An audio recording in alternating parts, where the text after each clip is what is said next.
1948 সাল দ্বিতীয় বিশ্বযুদ্ধের ধ্বংসস্তূপের উপর দাঁড়িয়ে জাতিসংঘ একটি সিদ্ধান্ত নিল, ফিলিস্তিনকে দুই ভাগ করা হবে, একটি ইহুদি রাষ্ট্র, একটি আরব রাষ্ট্র। আর সেই সিদ্ধান্তই জন্ম দিল বিশ্বের সবচেয়ে বিতর্কিত রাষ্ট্রগুলোর একটি, ইসরায়েল। যদি এই সিদ্ধান্তটি কখনো নেওয়া না হতো, যদি ইসরায়েল নামের কোনো রাষ্ট্রই না থাকত, তাহলে কি মধ্যপ্রাচ্যে শান্তি থাকত, নাকি অন্য কোনো সংঘাত তৈরি হতো? আমেরিকার বৈশ্বিক কৌশল কেমন হতো? প্রযুক্তি জগতে কি পরিবর্তন আসত? আর ফিলিস্তিনের মানুষদের জীবন কেমন হতো? আজকের এই ভিডিওতে আমরা ইতিহাস, ভূরাজনীতি, প্রযুক্তি, অর্থনীতি সবকিছু ঘেঁটে দেখব। একটি ইসরায়েলবিহীন পৃথিবী আসলে দেখতে কেমন হতো। প্রথমে আমাদের বুঝতে হবে ইসরায়েল কেন তৈরি হয়েছিল। তাহলে আমাদের ফিরে যেতে হবে 19 শতকের শেষ ভাগের উত্তাল ইউরোপে। সেই সময় ইউরোপ জুড়ে ইহুদি বিদ্বেষ এক ভয়াবহ রূপ ধারণ করেছিল। বিশেষ করে রাশিয়ায় পরিকল্পিত ইহুদি নিধন এবং ফ্রান্সে নির্দোষ ইহুদি সামরিক কর্মকর্তা আলফ্রেড ড্রেফুসকে মিথ্যা দেশদ্রোহিতার অভিযোগে অভিযুক্ত করার ঘটনা প্রমাণ করে দিয়েছিল যে তথাকথিত আধুনিক ইউরোপে ইহুদিদের কোনো স্থায়ী নিরাপত্তা নেই। এই চরম অস্তিত্ব সংকটের মুখে অস্ট্রিয়ান সাংবাদিক থিওডর হার্জল উপলব্ধি করেন ইহুদিদের জন্য একটি নিজস্ব এবং সার্বভৌম রাষ্ট্র ছাড়া বাঁচার আর কোনো পথ নেই। এই চিন্তা থেকেই তিনি জায়োনিজম বা ইহুদি জাতীয়তাবাদী আন্দোলন শুরু করেন এবং 1896 সালে তার দ্য জিউস স্টেট বইয়ের মাধ্যমে একটি স্বতন্ত্র ইহুদি মাতৃভূমির দাবি বিশ্ব দরবারে তুলে ধরেন। প্রথম বিশ্বযুদ্ধের ভয়াবহ সংকটের সময় ব্রিটেন চেয়েছিল আমেরিকা ও রাশিয়ার প্রভাবশালী ইহুদি সম্প্রদায় যেন মিত্রশক্তির পক্ষে সমর্থন যোগায়। পরবর্তীতে প্রথম বিশ্বযুদ্ধের সময় 1917 সালে বালফোর ডিক্লারেশনের মাধ্যমে ব্রিটিশরা ফিলিস্তিন ভূখণ্ডে ইহুদিদের বসতি স্থাপনে সমর্থন দেয়। কিন্তু এই আন্দোলনের পেছনে চূড়ান্ত প্রভাব ফেলেছিল দ্বিতীয় বিশ্বযুদ্ধের ভয়াবহ হলোকাস্ট, যেখানে নাৎসি জার্মানি 60 লক্ষ ইহুদিকে হত্যা করে। এই অমানবিক ট্র্যাজেডির পর বিশ্বজুড়ে এক প্রবল সহানুভূতি তৈরি হয় এবং বাস্তুচ্যুত ইহুদিদের জন্য একটি নিরাপদ আশ্রয়ের দাবি আন্তর্জাতিক রূপ পায়, যা শেষ পর্যন্ত 1948 সালে ব্রিটিশ শাসনের অবসানের পর ইসরায়েল রাষ্ট্রের জন্ম দেয়। ইহুদিদের জন্য একটি আলাদা দেশ তৈরির ভাবনায় শুরুতেই কিন্তু ফিলিস্তিনের নাম আসেনি। জায়োনিস্ট আন্দোলনের শুরুর দিকে বিকল্প হিসেবে তৎকালীন ব্রিটিশ শাসিত পূর্ব আফ্রিকার উগান্ডা কিংবা ল্যাটিন আমেরিকার আর্জেন্টিনার কথা গুরুত্ব দিয়ে ভাবা হয়েছিল। বিশেষ করে 1903 সালে ব্রিটিশ সরকার আনুষ্ঠানিকভাবে উগান্ডায় ইহুদি বসতি স্থাপনের প্রস্তাব দেয়, যা ইতিহাসে উগান্ডা স্কিম নামে পরিচিত। তবে ইহুদিদের একটি বড় অংশ তাদের ধর্মীয় ও ঐতিহাসিক আবেগের কারণে ফিলিস্তিন ছাড়া অন্য কোথাও যেতে রাজি হয়নি। শেষ পর্যন্ত 1905 সালে এই পরিকল্পনাটি বাতিল হয়ে যায় এবং ফিলিস্তিনি হয়ে ওঠে তাদের একমাত্র লক্ষ্য। আর্জেন্টিনা হয়ে উঠতে পারত আধুনিক ইহুদি সংস্কৃতির প্রধান প্রাণকেন্দ্র, যেখানে বর্তমানে প্রায় 2 লক্ষ ইহুদি বসবাস করে। ফিলিস্তিনিদের জীবন কেমন হতো? যদি ফিলিস্তিনের মানচিত্রে ইসরায়েল নামক রাষ্ট্রটির অস্তিত্ব না থাকত, তবে ফিলিস্তিনিদের জীবন আজ এক ভিন্ন বাস্তবতায় দাঁড়িয়ে থাকত। প্রথমত, 1948 সালের সেই বিভীষিকাময় নাকবা বা মহাবিপর্যয় কখনোই ঘটত না। সেই সময় প্রায় 7 লক্ষ ফিলিস্তিনিকে তাদের পৈতৃক ভিটেমাটি থেকে জোরপূর্বক উচ্ছেদ করা হয়েছিল এবং 500-এর বেশি গ্রাম ও শহর জনশূন্য বা ধ্বংস করে দেওয়া হয়েছিল।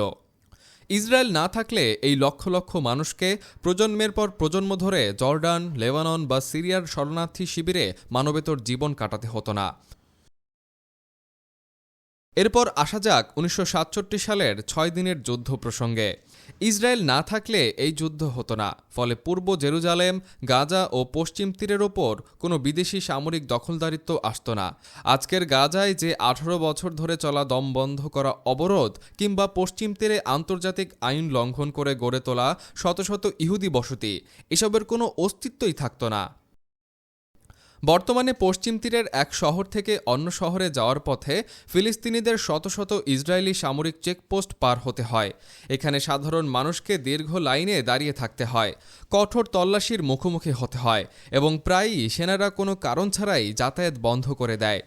ইসরায়েল না থাকলে ফিলিস্তিনিদের প্রতিদিন চেকপোস্টের এই অপমান সইতে হতো না, তাদের চাষাবাদের জমি কেড়ে নেওয়া হতো না এবং কয়েক দশক ধরে চলা আকাশপথে বোমাবর্ষণ আর হাজার হাজার নিরপরাধ প্রাণের অকাল মৃত্যুও এড়ানো যেত।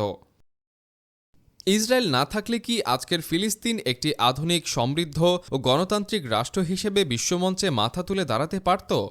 এই প্রশ্নের উত্তর খুঁজতে আমাদের তাকাতে হবে ফিলিস্তিনের প্রতিবেশী আরব রাষ্ট্রগুলোর দিকে।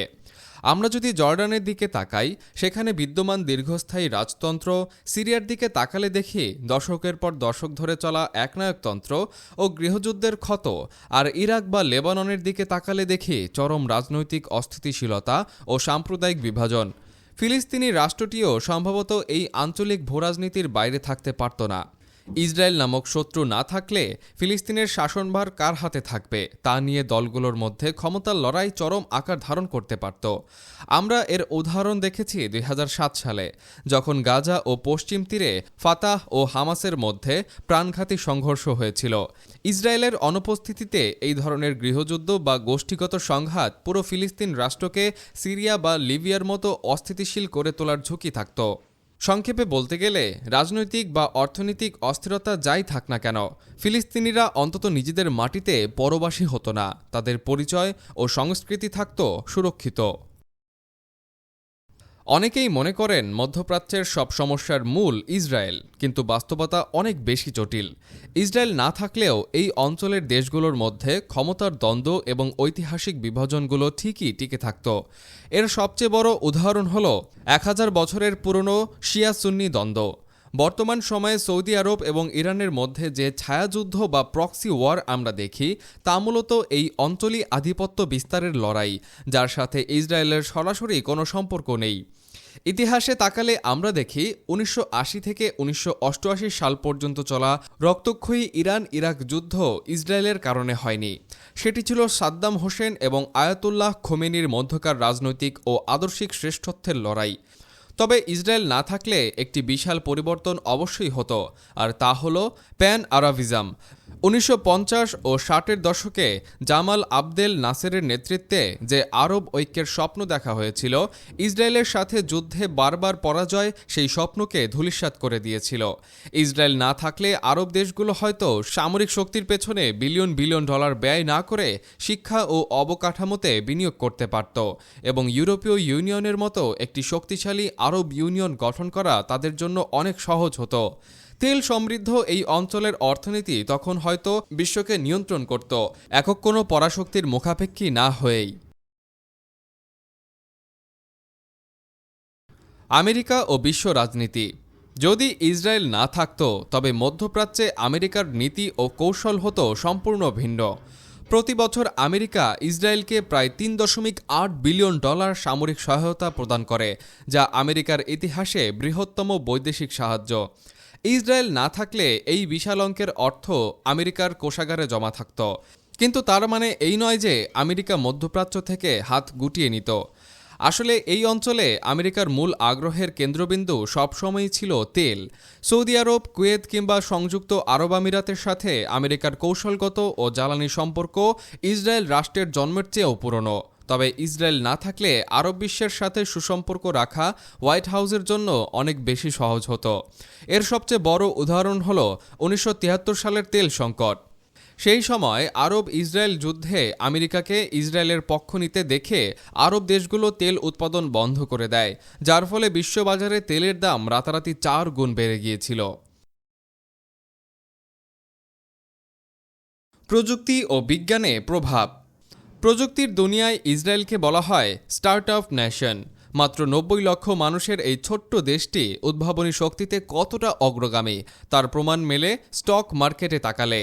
ন্যাসড্যাকে তালিকাভুক্ত কোম্পানির সংখ্যার বিচারে ইসরায়েল অনেক সময় চীন ও ভারতের মতো বিশাল দেশকেও পেছনে ফেলে দেয়। আজ আমরা পকেটে যে ইউএসবি ফ্ল্যাশ ড্রাইভ বা পেন ড্রাইভ নিয়ে ঘুরি, গাড়ি চালানোর সময় যে ওয়েজ জিপিএস ব্যবহার করি, কিংবা কৃষিকাজে যে জাদুকরি ড্রিপ ইরিগেশন বা বিন্দু সেচ পদ্ধতি দেখি, এসবই ইসরায়েলের উদ্ভাবন। এমনকি খাবার টেবিলে যে রসালো চেরি টমেটো দেখেন, তার বাণিজ্যিক উদ্ভাবনও হয়েছে এখানেই। শুধু তাই নয়, সামরিক প্রযুক্তিতে তাদের আয়রন ডোম আজ পৃথিবীর অন্যতম শক্তিশালী মিসাইল ডিফেন্স সিস্টেম হিসেবে স্বীকৃত। আপনার কম্পিউটারে থাকা ইন্টেল প্রসেসরের অনেক গুরুত্বপূর্ণ চিপ ডিজাইন করা হয় ইসরায়েলের হাইফা শহরের ল্যাবে। গুগল, অ্যাপেল, মাইক্রোসফট, অ্যামাজন, বিশ্বের এমন কোনো টেক জায়ান্ট নেই যাদের research and development R&D centre এই দেশে নেই। ইসরায়েলের বৈরী ভৌগোলিক পরিবেশ এবং প্রতিনিয়ত যুদ্ধের ঝুঁকির মধ্যেই গড়ে উঠেছে তাদের উদ্ভাবনী জেদ। পানির অভাব ছিল বলেই তারা সেচ প্রযুক্তি আবিষ্কার করেছে, আর নিরাপত্তার অভাব ছিল বলেই তারা সাইবার সিকিউরিটিতে বিশ্বসেরা হয়েছে। এই আলোচনার শেষে একটি প্রশ্ন থেকেই যায়, ইসরায়েলবিহীন পৃথিবী কি আসলেই শান্তিময় হতো? হয়তো প্রযুক্তির দৌড়ে আমরা কিছুটা পিছিয়ে থাকতাম, হয়তো আরবের অভ্যন্তরীণ সংঘাত অন্য কোনো রূপ নিত, কিন্তু এর বিপরীতে আমরা পেতাম এমন এক পৃথিবী যেখানে কয়েক প্রজন্মকে শরণার্থী শিবিরে কাটাতে হতো না, যেখানে মানচিত্রের কাঁটাতারে আর চেকপোস্টের অপমানে কোনো শিশুর শৈশব থমকে যেত না। দিন শেষে শক্তি আর রাজনীতির ঊর্ধ্বে মানবিকতায় হওয়া উচিত ছিল শেষ কথা। আজকের এই আলোচনা থেকে আপনার কি মনে হয়, ইসরায়েলবিহীন পৃথিবী কি আমাদের বর্তমানের চেয়ে ভালো হতো নাকি আরও জটিল? আপনার মূল্যবান মতামত নিচে কমেন্ট বক্সে অবশ্যই জানাবেন। ভিডিওটি ভালো লাগলে লাইক আর শেয়ার করুন, আর এরকম আরও ভিডিওর জন্য চ্যানেলটি সাবস্ক্রাইব করে রাখুন। দেখা হবে পরবর্তী ভিডিওতে।